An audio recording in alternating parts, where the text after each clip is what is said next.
Magandang hapon mga ka-happy hour. Narito ang mga balita para sa MBC TV Network News Update 5 PM edition. BFP Chief pinasisibak, 20 matataas na opisyal kakasuhan dahil sa iba't ibang anomalya. Yan ang MBC TV Network News ni Kyle Bulias. Pinakakorap na ahensya sa ilalim ng Department of Interior and Local Government. Yan ang bansag ni Secretary John Vic Remulla sa Bureau of Fire Protection.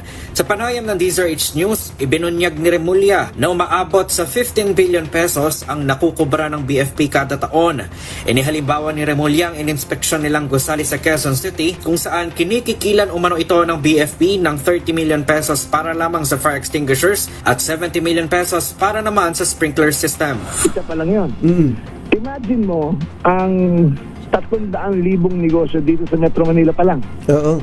Aabot mga 500,000 negosyo. Yung small, medium scale lang kaya tamaan ng gusto dito eh. Hardware dyan, Yes. beauty salon dito, Oo. lahat yan. Law office dyan, papasok ang, para may occupancy permit kayo, papasok ang inspector.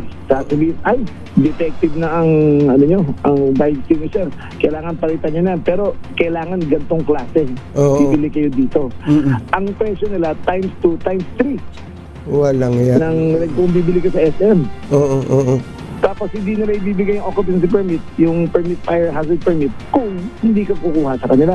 Bukod pa umano ito sa overpriced na mga fire truck. Hindi na naitago ni Remulla ang kanyang inis nang isiwalat ito sa DZRH na mismo ang tanggapan ng fire chief ng BFP pa ang nag-alok sa kanya ng kickback para dito. Dito mo sa akin ang kapal na mukha ng hayop na Bureau Fire Chief natin. Oo. Dumaan ng tao niya sa kaibigan ko, in-offer ako ng 1.5 million kada fire truck. Kwento ni Remulla, nangyari ito noong Desyembre ng nakaraang taon sa isang birthday party ng kanyang kaibigan. Pumunta siya. Biglang tinabi ng isang kanang kami niya, yung barkada ko. Para sabi ko siya, may 1.5 million siya kada truck. Walang yan, no? Oo. Hindi nyo pinusasan eh. Hindi ko magsasabi sa akin. Siyempre, nung isunod na araw, pinaliguan ko ng mura yung fire chief natin. Ay, sorry ah. Pero galit talaga ako. Tama, tinitigilan na nga natin yun eh. Tuloy pa rin sila. Ilan lamang ito sa mga dahilan kung bakit sinabi rin ni Remulla na mas kurap pa ang BFP sa Philippine National Police. Dahil dito, sinabi ng kalihim na una nilang pakakasuhan ang unang 20 pinakamatataas na opisyal ng BFP dahil sa iba't ibang anomalya katulad ng bid rigging. Bukod dito, may rekomendasyon na rin aniya si Remulla para ipasibak sa pwesto ang hepe ng BFP na si Fire Director Jesus Piedad Fernandez. Para sa MBC TV Network News, ito si Kyle Bulias ng DZRH. Una sa Pilipinas, una sa Pilipino.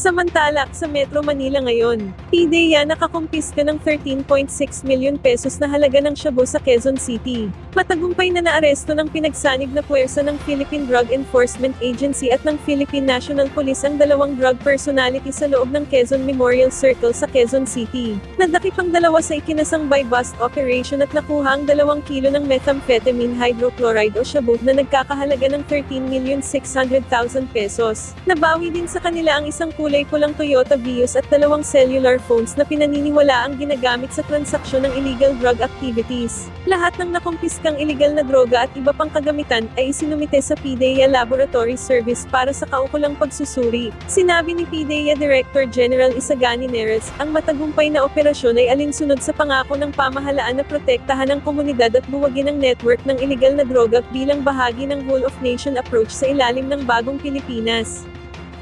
Ating alamin ang mga latest update mamayang alas 5:30 ng hapon sa programang Metro Manila Ngayon Afternoon Edition. At yan ang mga balita para sa MBC TV Network News Update 5 PM edition. Samahan ninyo kami bukas mula alas 9 ng umaga hanggang alas 5 ng hapon.